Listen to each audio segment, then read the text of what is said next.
I have some explaining to do. I've been gone for a very long time. Many of you know that I moved. I moved to Nevada. I'm no longer in California, which I am so thankful for. It just feels really nice to live on my own now. I have a new place, as you can see, new setup. I'm pretty excited about my new place. It's peaceful, it's quiet, the neighborhood's really quiet. I'm digging it. But we're going to make a Nashville hot chicken sandwich. I made it before, but the last time I kind of messed up on it because I just wasn't in a good mood that day, and I actually wound up deleting the video a few months ago. And I kind of am not the best cook when I'm not in a good mood. So whenever I'm feeling away, it's gonna show up in my food for sure. So today I'm in a very good mood, so I'm going to be filming. I know it's been so long, but I would definitely explain that in the video for sure. All right, let's get this going. All right, guys, we're gonna jump right into this. We're gonna get our yeast bloomed, and then we're going to get our eggs beaten with the sugar and the butter. It's for the brioche buns. I'm gonna have the link in the description below, as well as the measurements as well.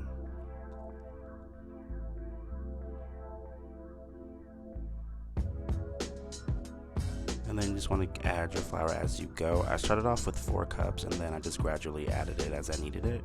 Just make sure you don't add too much at once, and just make sure you don't add too much flour because your dough will be dense and that would not be a fun time. Once your dough starts to come together, you're going to place it on a flat surface with the rest of the flour, and then you're going to begin kneading for about 10 to 15 minutes until your dough ball becomes silky smooth. And then once it does, place it into an oiled bowl for about an hour, and then let it rise. Yeah, let it rise for about an hour until it doubles in size.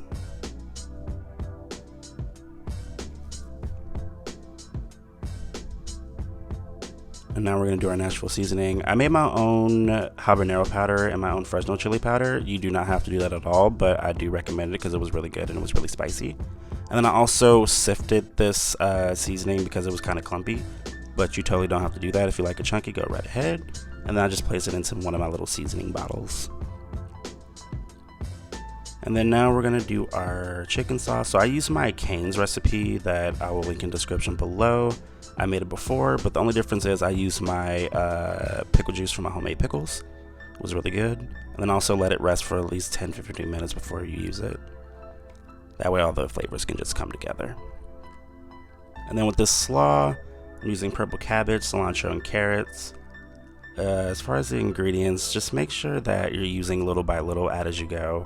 Like I started with a tablespoon of mayonnaise and then maybe a teaspoon of celery salt. With those ingredients, you have to be careful because I've added too much of each before and I didn't really like it at all. But if you like it mayonnaisey and salty, hey, do your thing, do your thing, do your thing. But this slaw was perfect. And the cilantro really gives it a nice kick. I love it.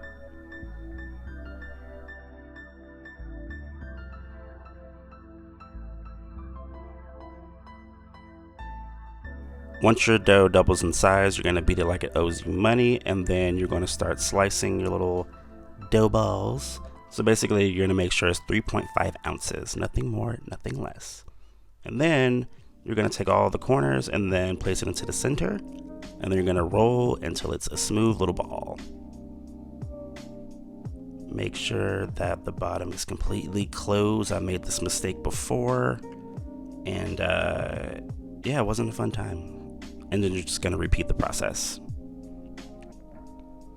And then you're also going to place these on a lightly oiled parchment paper sheet on a sheet tray. And then you're going to lightly oil the surface. That way your plastic wrap doesn't stick. And then you're also going to let these proof for about an hour until it doubles in size.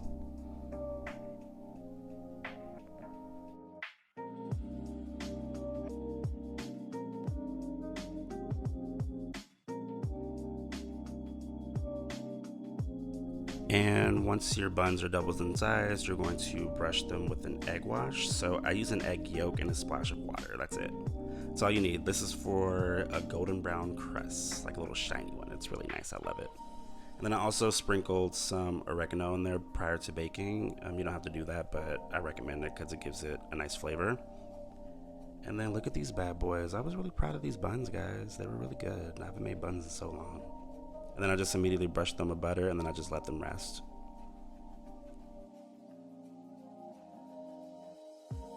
So now we're gonna do our dredge. Last minute I decided to make it a batter because immediately I thought in my mind that I wanted to make it crunchier. So I used buttermilk, a tablespoon of my pickle juice, I used the Nashville Seasonings, hot sauce, and then I added flour very last minute, like I said. And then I wanted to get it into almost like a pancake batter, but not too much like a pancake batter. I didn't want it too thick, you know, that way that the batter didn't come off like I wanted to come off. And then I also had my dry, and then I also added flour to my dry mixture as well. And then what you do is you dip the chicken tender into, yeah, we're using chicken tenders.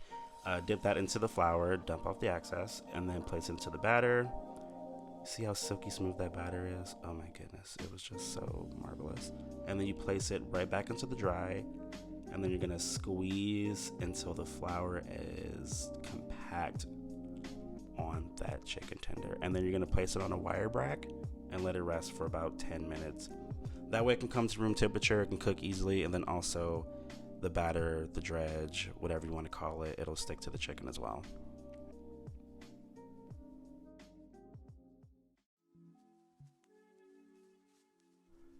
So I temped out my oil at 345, just a little under 350. That way the chicken doesn't cook too fast because it is chicken tenders after all.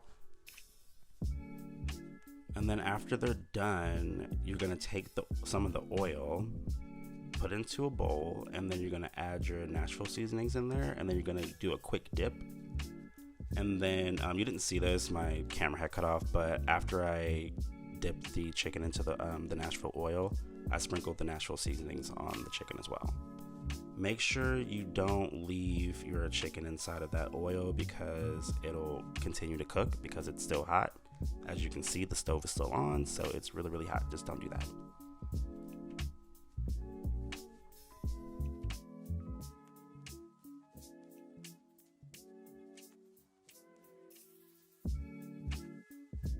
And then once you're done with that, you're gonna start assembling your sandwich. And yeah, the sandwich is really good, guys.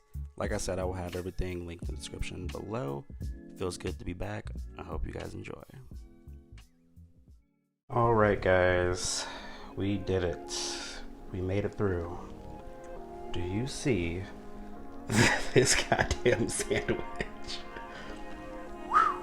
This thing is massive. I didn't expect to make this big. All right, so let me jump right into. My mouth is not big enough for this at all.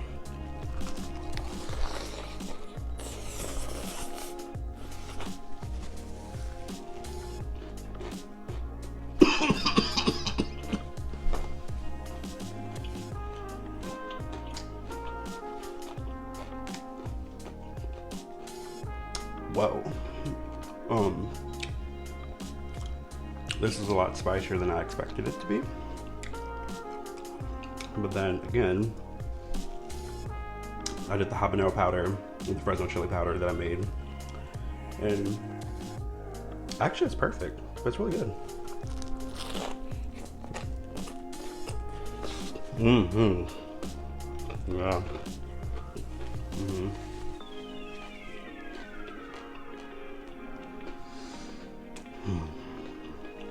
So where have I been? I moved here to Nevada. Not in California anymore. Just these last few months have been really challenging for me.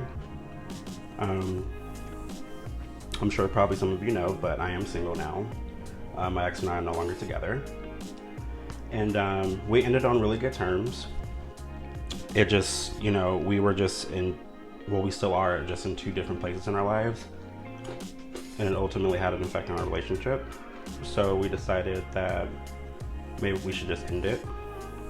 And you know, before we left California, because he went back to Washington State and I came here, we had a long talk and we discussed everything like adults, and everything's good.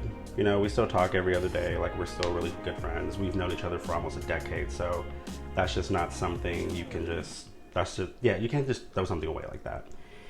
And the move was just kind of, it didn't really go as expected. I had a lot of family drama, which ultimately led me to just, you know, cutting people off. And that was just a story in itself.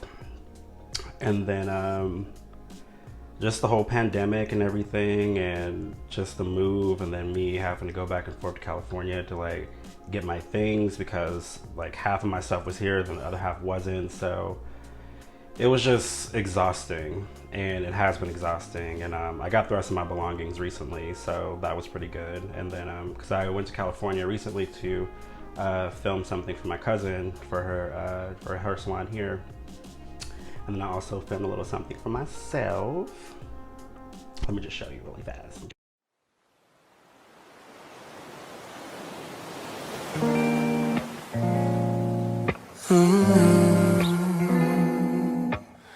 I guess I'm kind of in a mood right now. I've got a million things to do right now. I need a minute just to breathe, I just got on. My body doesn't have a time zone yet. I've been a drill before we climb in bed. My phone is...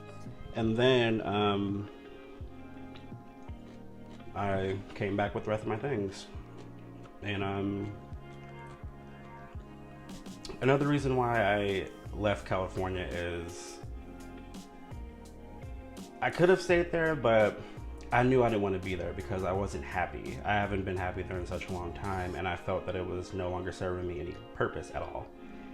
And so I've always loved Nevada. I've always loved Vegas, and I would come here quite frequently, and everybody's like, "Why are you always going to Vegas?" I'm like, "I fucking love it here." And I've always talked about living here, and then I've always known that I was gonna live here one day, but it was just a matter of when. And so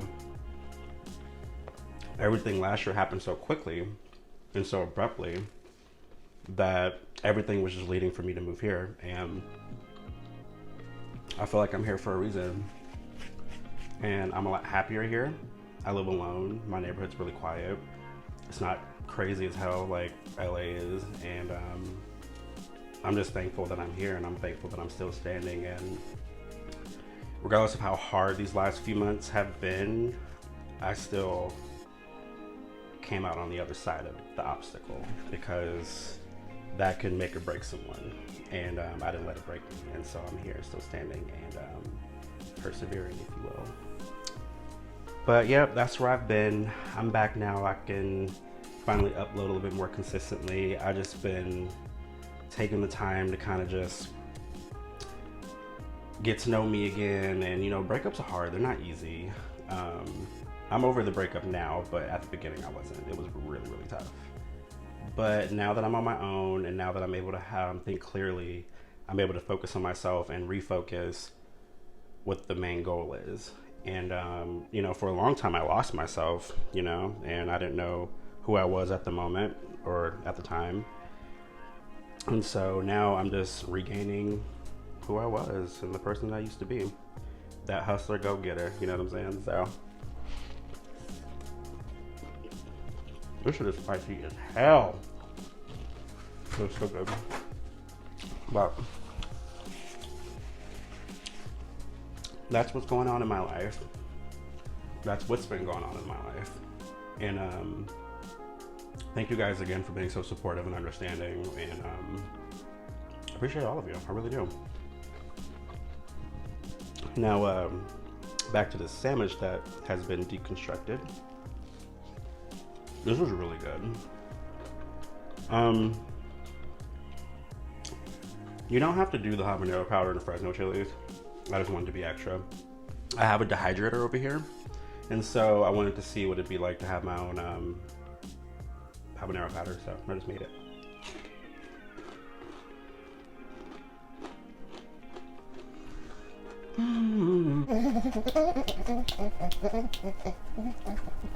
This is really good. This is way better than the one I made before. I'm gonna need you to go ahead and try this recipe because it's yummy, yummy, yum, yum, yums. But I'm gonna go sign off. I gotta get this video edited. Thank you guys again for understanding. Appreciate you. Thank you for sticking by with me with this crazy time that everyone's having. And I will see you guys next time. Oh, you already know what time it is, y'all. Come on now.